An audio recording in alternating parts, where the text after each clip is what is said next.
Ya oke, kembali lagi dengan saya Juan Deva Putra Mahendra dengan NIM 18050754033. Kali ini saya akan menjelaskan peraturan dan tata kelola K3. Oke, untuk mata kuliah keselamatan dan kesehatan kerja atau K3.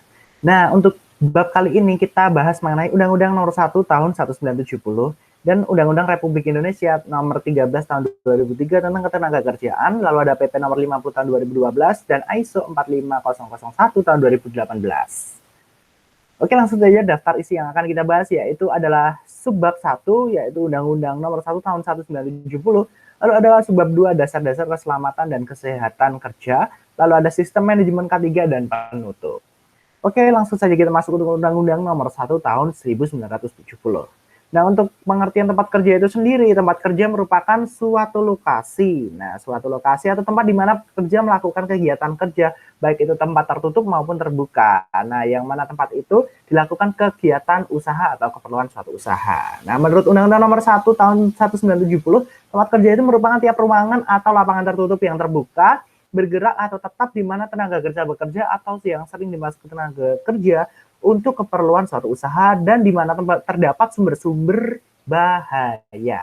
Oke, lanjut untuk tujuan diciptakannya Undang-Undang Nomor 1 Tahun 1970 ini.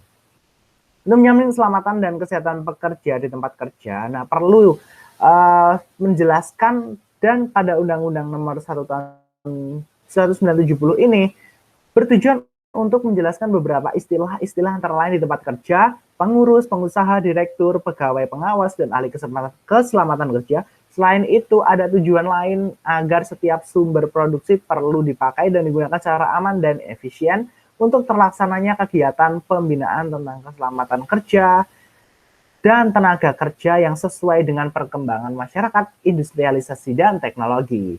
Oke, sekarang kita masuk ke dasar hukum dibentuknya Undang-Undang Nomor 1 Tahun 1970.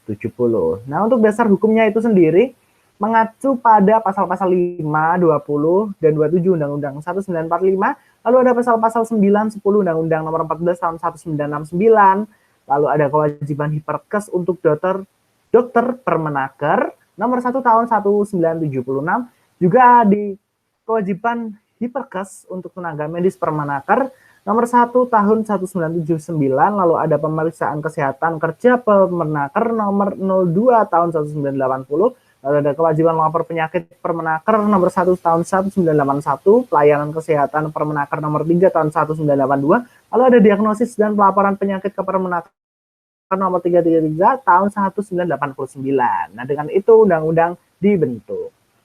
Oke, langsung saja untuk ruang lingkup ini sendiri. Nah, dari Undang-Undang Nomor 1 1970 terbatas pada penjelasan istilah-istilah pengawasan panitia pembina keselamatan dan kesehatan kerja, kecelakaan, kewajiban, dan hak kerja. Kewajiban bila memasuki tempat kerja, kewajiban pengurus, dan pengawasan. Oke, untuk syarat-syaratnya dibentuknya K3 ini menurut Undang-Undang Nomor 1 Tahun 1970 terdapat beberapa syarat untuk penerapan keselamatan kerja dan kesehatan kerja di tempat kerja, yaitu sebagai berikut. Oke, langsung saja kita melanjutkan untuk pengawasan K3 menurut Undang-Undang Nomor 1 Tahun 1970. Nah, untuk pengawasan sendiri, K3 itu diawasi dan direktur ini berperan penting dalam pelaksanaan umum terhadap Undang-Undang Nomor 1 Tahun 1970, sedangkan para pegawai dan pengawas serta ahli keselamatan kerja menjalankan tugas untuk langsung mengawasi terlaksananya K3 secara langsung dan membantu terkait pelaksanaannya. Nah, untuk mewenang kewajiban direktur dalam pelaksanaan K3 ini diatur dalam undang-undang.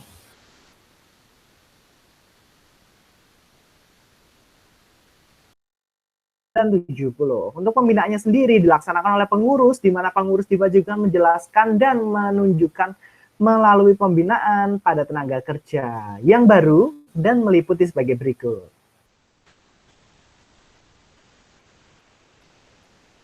Oke, selanjutnya ketentuan pelanggaran Undang-Undang Nomor 1 Tahun 1970. Nah, untuk ketentuan terkait pelanggaran pelaksanaan K3 yang telah diatur dalam Undang-Undang Nomor 1 Tahun 1970, yaitu pada ayat 1 dijelaskan bahwa pelanggaran dapat diberikan ancaman pidana atas pelanggarannya. Nah, peraturan hukuman kurungan paling lama 3 bulan dan denda setinggi-tingginya Rp100.000. Oke, selanjutnya masuk ke peraturan pelaksanaan. Nah, untuk peraturan pelaksanaan ini K3 mengacu pada Volkshuisreglement tahun 1919. Nah, namun oleh karena dikeluarkannya Undang-Undang Nomor 14 tahun 1969 tersebut tentang ketentuan-ketentuan pokok mengenai pekerja, maka setelah itu disusun Undang-Undang Nomor 1 tahun 1970 tentang keselamatan kerja. Nah, untuk diterbitkannya Undang-Undang Nomor 1 Tahun 1970 ini, maka sudah jelas tertulis kewajiban pengurus dan pekerja tentang penerapan K3 dalam lingkup tempat kerja untuk mencegah terjadinya kecelakaan kerja dan menjamin keselamatan pekerja di tempat kerja. Selanjutnya kita masuk di dasar-dasar keselamatan dan kesehatan kerja. Nah, untuk subbab yang kedua ini langsung saja kita jelaskan untuk tujuan K3 untuk menurut Undang-Undang Nomor 1 Tahun 1970. Untuk tujuannya sendiri K3 menurut Undang-Undang Nomor 1 Tahun 1970 tentang keselamatan kerja terdapat 3 tujuan utama, nah di antara lain sebagai berikut. Melindungi dan menjamin keselamatan setiap tenaga kerja, menjamin setiap sumber produksi dapat digunakan secara aman, lalu meningkatkan kesejahteraan dan produktivitas nasional. Nah, dengan tujuan tersebut, maka penerapan K3 sangat penting dilakukan untuk menjamin keselamatan dan kesehatan para pekerja di tempat kerja. Oke, selanjutnya pengertian ketiga menurut Undang-Undang Nomor 1 Tahun 1970. Nah, untuk pengertiannya sendiri ada beberapa pengertian. Nah, John udah rangkumin pengertian K3 ini. Nah, K3 itu yaitu sebuah langkah atau segala tindakan untuk menjamin keselamatan dan kesehatan para pekerja di tempat kerja dengan upaya pencegahan kecelakaan kerja. Nah, selain itu terdapat beberapa definisi lain seperti menurut ILO, menurut Peraturan Pemerintah Nomor 50 Tahun 2012, serta menurut OSAS Nomor 18001 yang bisa teman-teman lihat. Oke, selanjutnya kita masuk ke prinsip dasar pencegahan kecelakaan kerja. Kecelakaan kerja ini memiliki prinsip yaitu kita harus mengendalikan sebab dan mengurangi akibat kecelakaan. Nah, akibat kecelakaan kerja ini kan merupakan hal yang sangat dihindari oleh para pekerja maupun penyedia lapangan kerja. Karena selain merugikan keselamatan pekerja, juga merugikan penyedia lapangan kerja. Oke, selanjutnya kita masuk ke prinsip dasar pencegahan gangguan kesehatan nih teman-teman. Untuk tujuan K3 sendiri kan mencegah terjadinya kecelakaan dan menjamin kesehatan para pekerja di tempat kerja. Nah, untuk gangguan kesehatan tempat kerja ini memiliki banyak faktor di antara lain, yaitu bergantung pada bahan produksi serta bahan produksi ini harus dilakukan pemrosesan yang baik agar tidak mengontaminasi para pekerja jikalau bahan tersebut dapat mengganggu keselamatan dan kesehatan para pekerja di tempat kerja. Serta pekerja harus dilengkapi dengan APD jika bahan membahayakan kesehatan pekerja.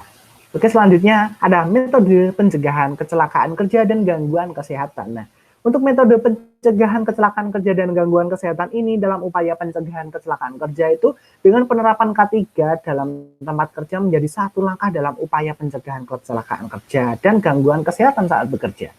Nah, sebagai langkah pencegahan dapat dilakukan hal sebagai berikut. Nah, bisa bentuk organisasi K3, menemukan bukti permasalahan yang membahayakan di tempat kerja, melakukan analisa terhadap alat kerja atau mesin produksi maupun bahan produksi.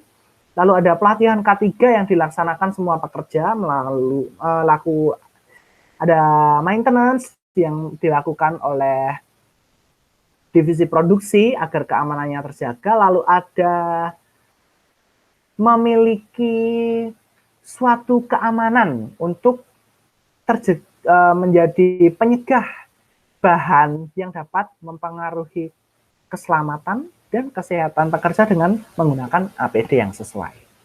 Oke, selanjutnya kita beralih di analisa kecelakaan kerja. Nah, untuk analisa kecelakaan kerja ini merupakan serangkaian kegiatan teman-teman yang bertujuan untuk melakukan penyelidikan untuk mengetahui dan membuktikan kebenaran atau kesalahan sebuah hipotesis atau fakta yang kemudian diperoleh kesimpulan.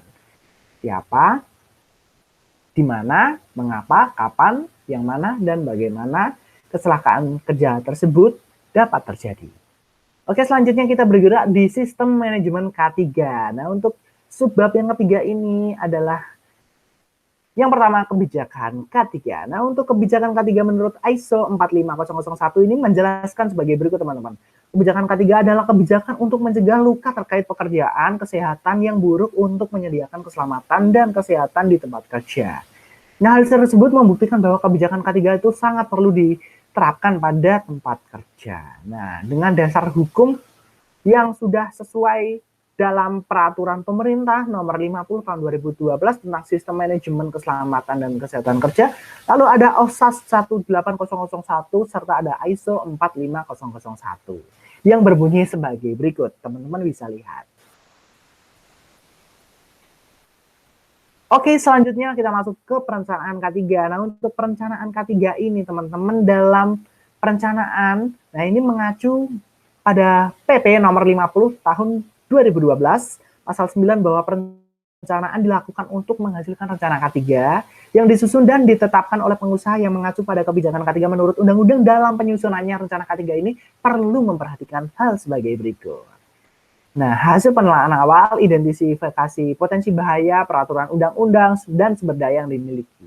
Nah, dalam perencanaan K3 ini ada beberapa hal yang perlu dimuat, antara lain tujuan dan sasaran, skala prioritas, upaya pengendalian bahaya, penetapan sumber daya, jangka waktu pelaksanaan, indikator pencapaian, dan sistem pertanggungjawaban. Oke, selanjutnya ada pelaksanaan K3. Nah, untuk pelaksanaan K3 ini, pengusaha melakukan K3 sesuai dengan perencanaan K3 yang telah disusun sebelumnya. Dan dalam pelaksanaan, pengusaha didukung oleh sumber daya manusia yang ahli di bidang K3. Oke, langsung saja kita lanjut ke evaluasi K3. Nah, untuk proses evaluasi K3 ini sendiri, dalam proses evaluasi, pengusaha dapat melakukan pemeriksaan, pengujian, atau pengukuran, dan audit internal SMK3 yang dilakukan oleh sumber daya manusia yang kompeten, dan biasanya dilakukan oleh pihak khusus penguji K3. Dan hasil pengujian K3 ini dilaporkan kepada pengusaha dan bertujuan untuk menyempurnakan dan melakukan tindakan perbaikan. Tentunya, untuk evaluasi K3 ini harus sesuai dengan peraturan perundang-undangan yang berlaku. Oke, selanjutnya kita ada perbaikan K3. Untuk perbaikan K3 ini, nah ini hasil dari peninjauan pelaksanaan K3 serta evaluasi itu dimaksudkan untuk melakukan perbaikan berkaitan dengan penyempurnaan penerapan K3 ini, teman-teman. Nah, perbaikannya K3 ini dalam hal apa aja ini? Teman-teman bisa lihat, terjadi perubahan peraturan perundang-undangan, adanya tuntutan dari pihak terkait pasar, ada yang perubahan produk, kegiatan perusahaan, terjadi perubahan struktur organisasi, adanya perkembangan ilmu iptek, adanya hasil kajian kecelakaan, adanya pelaporan, dan masukan dari pekerja atau buruh. Selanjutnya kita masuk ke subbab yang keempat, teman-teman, yaitu penutup. Nah, berkaitan dengan pentingnya penerapan K3 ini, dunia usaha dan sektor industri sangat perlu menerapkan K3 di lingkungan kerja atau di tempat kerja untuk menghindari kerugian yang ditimbulkan akibat kecelakaan kerja. Nah, untuk undang-undangnya sendiri nomor 13 tahun 2003 itu berisi tentang ketenaga kerjaan, dan undang-undang nomor 1 tahun 1970 berisi tentang pengaturan K3. Nah, oleh karena itu, setiap tempat kerja itu perlu dilakukannya manajemen pengelolaan K3 yang telah diatur dalam PP nomor 50 tahun 2012 dan ISO 45001 tahun 2018. Oke, teman-teman, terima kasih telah melihat sampai sejauh ini pemaparan dari materi mengenai K3, nah mengenai pengaturan, manajemen K3, lalu semua yang berkaitan dengan K3, khususnya perundang-undangan yang berlaku di Indonesia. Nah, apabila ada salah kata maupun pengucapan, Juan minta maaf ya teman-teman, dan penyampaian saya saat presentasi mungkin kurang sempurna. Tapi, Juan bakal kasih yang terbaik lagi buat teman-teman. Nah, terima kasih karena sekali lagi sudah melihat sampai sejauh ini untuk mengenai peraturan dan tata kelola K3. Sampai jumpa teman-teman di video Juan selanjutnya.